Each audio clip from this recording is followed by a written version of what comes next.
Everyone, welcome back to my YouTube channel online dot solution.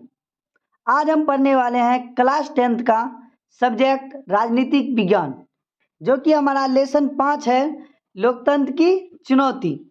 तो दोस्तों, रोज की ही भांति आज भी हम आप सभी के लिए मोस्ट वीवीआई ऑब्जेक्टिव क्वेश्चन लेकर आए हैं, जो कि 2024 के एग्जाम के लिए बहुत ही अच्छा साबित होगी।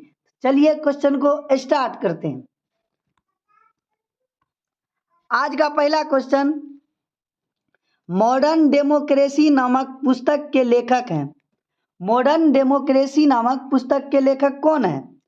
तो option A Lord Bryce, option B J S. Mill, option C Abraham Lincoln और ऑप्शन डी गार्नर। तो हमारा जो राइट इसका आंसर निकल के आएगा वो हमारा क्या होंगे? वो होंगे ऑप्शन नंबर ए, जो कि हमारा क्या है? लॉर्ड ब्राइस हैं। चलिए क्वेश्चन को आगे बढ़ाते हैं, चलते हैं क्वेश्चन नंबर 2 पे। तो क्वेश्चन नंबर 2 हमारा कह रहे हैं 1789 ईस्वी में डैश क्रांति हुई थी। 1779 ईस्वी में कौन सी क्रांति हुई थी? पहला ऑप्शन फ्रांसीसी क्रांति, बी ऑप्शन गौरवपूर्ण क्रांति, ऑप्शन सी औद्योगिक क्रांति और ऑप्शन डी रूसी क्रांति। तो हमारा जो राइट आंसर निकल के आएगा वो हमारा क्या होंगे? ऑप्शन नंबर ए, जो कि 1989 ईस्वी में कौन सा क्रांति हुआ था? वो हुआ था फ्रांसीसी क्रांति। कौन सा क्रांति? फ्रांसीसी क्रांति। चलिए क्वेश्चन को आगे बढ़ाते हैं, चलते हैं क्वेश्चन नंबर 3 पे। तो क्वेश्चन नंबर 3 कह रहे हैं किस देश ने स्वतंत्रता, समानता और बंधुत्व का नारा दिया था? पुनः क्वेश्चन को रिपीट कर रहे हैं, किस देश ने स्वतंत्रता, समानता और बंधुत्व का नारा दिया था? Option A England, option B America, option C France और ऑप्शन डी स्विट्जरलैंड। तो हमारा राइट आंसर क्या होंगे? वो हमारा राइट आंसर होंगे ऑप्शन नंबर डी, जो कि क्या होंगे? स्विट्जरलैंड। तो स्विट्जरलैंड ही एक ऐसा देश है जिन्होंने स्वतंत्रता, समानता और बंधुत्व का क्या दिया था? नारा दिया था। तो चलिए क्वेश्चन को हम आगे बढ़ाते हैं, चलते हैं क्वेश्चन नंबर 4 पे। तो क्वेश्चन नंबर 4 क्या करें? विधि के शासन की शुरुआत किस देश से हुआ था? विधि के शासन की शुरुआत किस देश से हुआ था? Option A Bharat, option B America, option C France और ऑप्शन डी इंग्लैंड। तो हमारा राइट आंसर क्या होगा? हमारा जो 4 का राइट आंसर निकल के आएगा वो होंगे ऑप्शन नंबर डी, जो कि क्या है? इंग्लैंड है। तो विधि के शासन की शुरुआत इंग्लैंड देश से हुआ था। कहाँ से हुआ था? इंग्लैंड देश से। चलिए क्वेश्चन को आगे बढ़ाते हैं, चलते हैं क्वेश्चन नंबर 5 पे। तो क्वेश्चन नंबर 5 क्या करें? प्रत्यक्ष लोकतंत्र का देश कौन है? प्रत्यक्ष लोकतंत्र का देश किसे कहा जाता है? Option A Switzerland, option B Britain, option C America और ऑप्शन डी भारत। तो हमारा राइट आंसर क्या होंगे? वो हमारा राइट आंसर होंगे ऑप्शन नंबर ए, अर्थात क्या? स्विट्जरलैंड। तो प्रत्यक्ष लोकतंत्र किस देश में देखने को मिलती है? स्विट्जरलैंड में। चलिए क्वेश्चन को आगे बढ़ाते हैं, चलते हैं क्वेश्चन नंबर 6 पे। तो क्वेश्चन नंबर 6 कह रहे हैं अरस्तु कहाँ के दार्शनिक थे? अरस्तु कहाँ के दार्शनिक थे?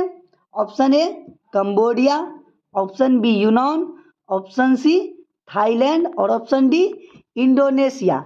तो इसका राइट आंसर क्या होगा?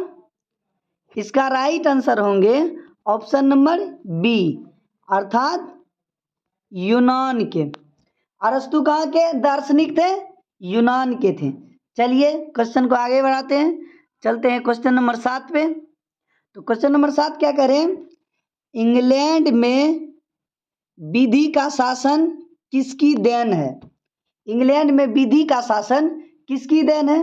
Option A Hobbes, option B Dicey, option C Lord Bryce और ऑप्शन डी गार्नर। तो राइट आंसर क्या होंगे इसका? इसका राइट आंसर होंगे ऑप्शन नंबर बी, अर्थात डाइसी। इंग्लैंड में विधि का शासन किसने दिया था? तो डाइसी ने दिया था। चलिए क्वेश्चन को आगे बढ़ाते हैं, चलते हैं क्वेश्चन नंबर 8 पे। तो क्वेश्चन नंबर 8 हमारा क्या है? क्वेश्चन नंबर 8 हमारा है गौरवपूर्ण क्रांति कब हुआ था? गौरवपूर्ण क्रांति कब हुआ था? ऑप्शन ए 1789 ईस्वी में, ऑप्शन बी 1776 ईस्वी में, और ऑप्शन सी 1688 ईस्वी में, ऑप्शन डी 1215 ईस्वी में। तो 8 का आंसर सही क्या होंगे? तो वो हमारा आंसर होंगे ऑप्शन नंबर सी, अर्थात 1688 ईस्वी में। गौरवपूर्ण क्रांति कब हुआ था? तो 1688 ईस्वी में गौरवपूर्ण क्रांति हुआ था। चलिए क्वेश्चन को आगे बढ़ाते हैं, चलते हैं क्वेश्चन नंबर 9 पे। तो क्वेश्चन नंबर 9 हमारा क्या है? टोनी ब्लेयर किस देश के प्रधानमंत्री बने थे? पुनः हम क्वेश्चन को रिपीट कर रहे हैं। टोनी ब्लेयर किस देश के प्रधानमंत्री बने थे? ऑप्शन ए जर्मनी के, ऑप्शन बी इंग्लैंड के, ऑप्शन सी इजराइल के, और ऑप्शन डी फ्रांस के। तो हमारा राइट आंसर क्या होंगे? हमारा राइट आंसर होंगे ऑप्शन नंबर बी, अर्थात कहाँ के थे? इंग्लैंड के थे। तो टोनी ब्लेयर जो थे इंग्लैंड देश के क्या बने थे? प्रधानमंत्री बने थे। चलिए चलते हैं क्वेश्चन नंबर 10 पे। तो क्वेश्चन नंबर 10 हमारा क्या है? क्वेश्चन नंबर 10 हमारा है वर्तमान में नेपाल की शासन प्रणाली क्या है? पुनः क्वेश्चन को रिपीट कर रहे हैं, वर्तमान में नेपाल की शासन प्रणाली क्या है? कहने का मतलब वर्तमान में जो नेपाल की शासन प्रणाली अभी चल रही है वो कौन सी है? ऑप्शन ए लोकतंत्र, ऑप्शन बी राजतंत्र, ऑप्शन सी सैनिक तंत्र, और ऑप्शन डी इनमें से कोई नहीं। तो हमारा राइट आंसर क्या होंगे? वो हमारा राइट आंसर होंगे ऑप्शन ए, अर्थात क्या चल रहे हैं? लोकतंत्र शासन। वर्तमान में नेपाल की शासन प्रणाली क्या है? तो लोकतांत्रिक शासन प्रणाली है। चलिए क्वेश्चन को आगे बढ़ाते हैं, चलते हैं क्वेश्चन नंबर 11 पे। तो क्वेश्चन नंबर 11 क्या करें? भारतीय लोकतंत्र के कितने अंग हैं? अर्थात कहने का मतलब भारत की जो लोकतंत्र है उसकी कितने अंगे हैं? तो ऑप्शन ए 2, ऑप्शन बी 3, और ऑप्शन सी 4, ऑप्शन डी 5। तो हमारा राइट आंसर क्या होंगे? वो हमारा होंगे ऑप्शन नंबर बी। क्या होंगे? ऑप्शन नंबर बी, अर्थात 3 अंग है। भारतीय लोकतंत्र के कितने अंग हैं? 3 अंग हैं।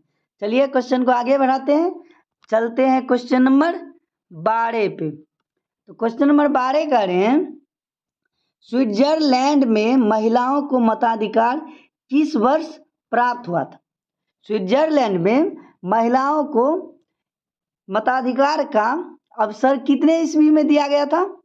ऑप्शन ए कह रहे हैं 1848 ईस्वी, ऑप्शन बी 1871 ईस्वी, ऑप्शन सी 1971 ईस्वी, और ऑप्शन डी 1991 ईस्वी।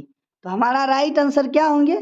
वो हमारा राइट आंसर होंगे 12 का राइट आंसर क्या होंगे? तो 12 का राइट आंसर होंगे हमारा ऑप्शन नंबर बी। क्या होंगे? ऑप्शन नंबर बी, अर्थात 1871 ईस्वी।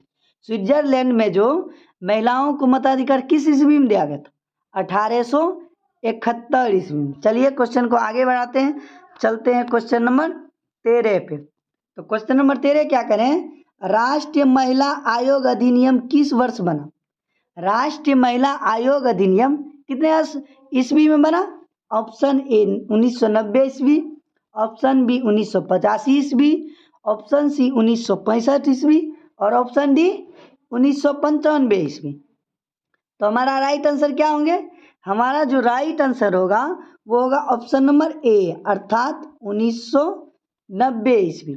राष्ट्रीय महिला आयोग अधिनियम 1990 ईस्वी को क्या हुआ था? बना था। चलिए क्वेश्चन को आगे बढ़ाते हैं, चलते हैं क्वेश्चन नंबर 14 पे। तो क्वेश्चन नंबर 14 हमारा है लिच्छवी गणतंत्र भारत के किस राज्य में अवस्थित है। पुनः क्वेश्चन को रिपीट कर रहे हैं, लिच्छवी गणतंत्र भारत के किस राज्य में अवस्थित है। Option A Bihar, option B Rajasthan, और ऑप्शन सी महाराष्ट्र, और ऑप्शन डी त्रिपुरा। तो हमारा राइट आंसर इनमें से क्या होंगे, वो हमारा होंगे ऑप्शन नंबर क्या होंगे, 14 का जो राइट आंसर हमारा होंगे वो होंगे ऑप्शन नंबर ए अर्थात बिहार। तो लिच्छवी गणतंत्र भारत के बिहार राज्य में क्या है, अवस्थित था। चलिए क्वेश्चन को आगे बढ़ाते हैं, चलता है आज का लास्ट क्वेश्चन जो कि हमारा है 15 का। तो 15 नंबर का कह रहे हैं भारत में मानवाधिकार सुरक्षा अधिनियम कब पारित हुआ। भारत में मानवाधिकार सुरक्षा अधिनियम कब पारित हुआ था।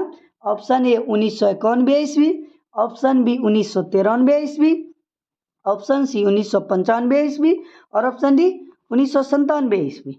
तो इसका राइट आंसर क्या होंगे, इसका राइट आंसर होंगे 1993 ईस्वी अर्थात ऑप्शन नंबर बी।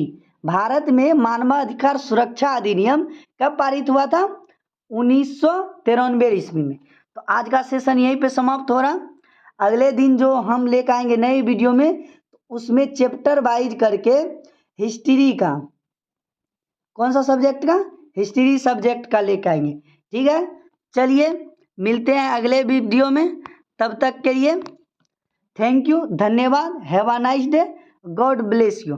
अगर हमारे चैनल पे कोई नए हैं तो हमारे चैनल को सब्सक्राइब करें और बगल में जो घंटा का निशान है उसे प्रेस कर लें। चलिए सेशन को समाप्त करते हैं।